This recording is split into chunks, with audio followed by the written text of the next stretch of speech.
नमस्ते, मैं अविनाश हूं और आप अनकट देख रहे हैं। प्रणब मुखर्जी देश के पूर्व राष्ट्रपति और कांग्रेस के कद्दावर नेता।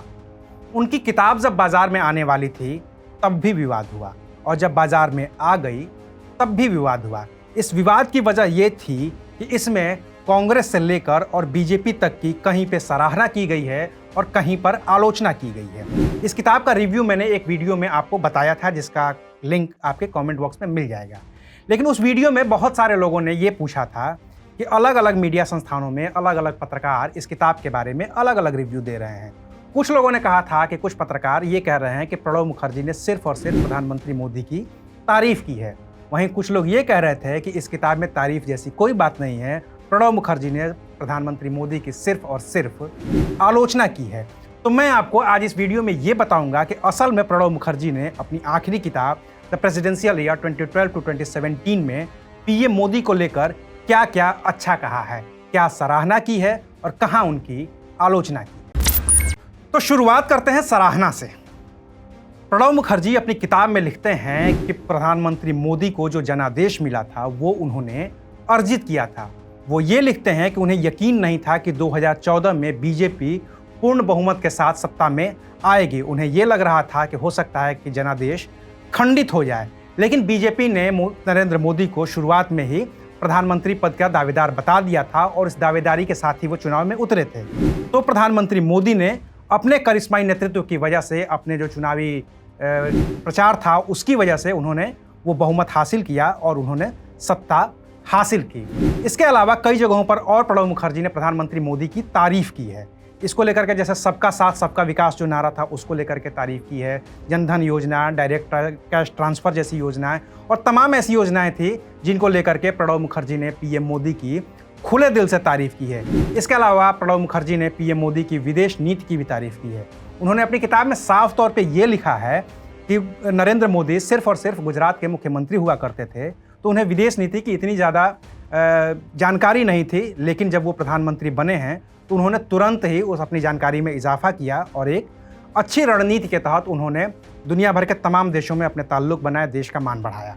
ये सारी चीज़ें इस किताब में लिखी हुई हैं। इसके अलावा प्रणब मुखर्जी इस बात की भी तारीफ प्रधानमंत्री मोदी के लिए करते हैं कि जब वो पहली बार शपथ ले रहे थे तो उन्होंने सार्क देशों के नेताओं को अपने शपथ के दौरान बुलाया था। तो ये सब बहुत सारी तारीफ लिखी है। इसके अलावा आलोचना के नाम पे अगर जो बात की जाए कि प्रणब मुखर्जी कहाँ लिखते हैं, तो आलोचना के लिए पहली बात तो वो ये लिखते हैं कि नरेंद्र मोदी को सदन के अंदर मौजूद होना चाहिए था। वो पुराने उदाहरणों का हवाला देते हैं कि जैसे पंडित जवाहरलाल नेहरू हो गए, इंदिरा गांधी हो गई, अटल बिहारी वाजपेयी हो गए या फिर मनमोहन सिंह हो गए। ये सारे लोग सदन में मौजूद रहते थे और विपक्ष की आवाज़ को सुना करते थे। यहाँ आलोचना करते हुए प्रणब मुखर्जी लिखते हैं कि नरेंद्र मोदी को सदन में और मौजूद रहना चाहिए और उन्हें विपक्ष की आवाज़ को सुनना चाहिए। इसके अलावा आलोचना में वो ये भी लिखते हैं कि जब नोटबंदी का फैसला हुआ तो उन्हें भी दुनिया के देश के तमाम लोगों की तरह उन्हें भी टीवी से ही इस बात की जानकारी हुई।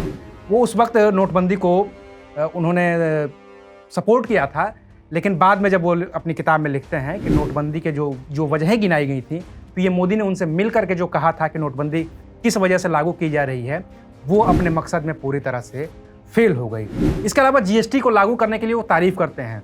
प्रणब मुखर्जी कहते हैं कि मैं भी वित्त मंत्री था, मैंने भी कोशिश की थी, लेकिन मैं अपनी कोशिश में कामयाब नहीं हो पाया था, लेकिन नरेंद्र मोदी ने उसको जीएसटी को लागू कर दिया। तो यहाँ पे उनकी तारीफ बनती है। हाँ, आलोचना की बात फिर आती है। तो आलोचना में जैसे अरुणाचल प्रदेश में जो राष्ट्रपति शासन लगा या उत्तराखंड में जो राष्ट्रपति शासन लगा, उसको लेकर के प्रणब मुखर्जी ने पीएम मोदी की और गृह मंत्री की सीधे तौर पे ना कहिए उसको, लेकिन अप्रत्यक्ष तौर पे उसकी आलोचना ज़रूर की है। तो इसमें बहुत सारी चीज़ें पीएम मोदी को लेकर के सकारात्मक हैं और बहुत सारी चीज़ें पीएम मोदी को लेकर के नकारात्मक हैं। लेकिन कुछ लोग सिर्फ एक पक्ष देख रहे थे, तो मैंने आपको कोशिश ये की है कि आपको दोनों पक्ष बता सकूं कि प्रधानमंत्री मोदी के नेतृत्व को लेकर, प्रधानमंत्री मोदी के प्रधानमंत्री बनने को लेकर, 2014 में बहुमत को लेकर, 2019 में बहुमत को लेकर उनकी खूब तारीफ की है और ये भी कहा है कि बीजेपी को अकेले भले ही पूर्ण बहुमत मिला है, लेकिन 2014 में भी उसने गठबंधन धर्म का पालन किया और 2019 में भी उसने गठबंधन धर्म का पालन किया, वो भी तब जब वो अकेले सरकार बना सकते थे। तो ये रही तारीफ की सबसे बड़ी बात।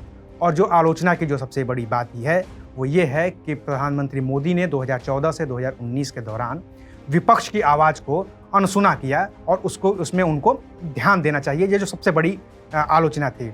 नोटबंदी का फैसला अच्छा था ये कहा है, लेकिन नोटबंदी जिस मकसद से लागू की गई थी वो खराब है।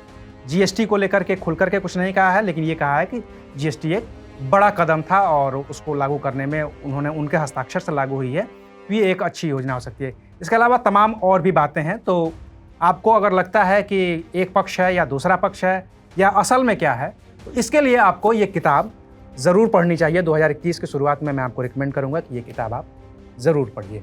शुक्रिया, आप देख रहे थे अनकट।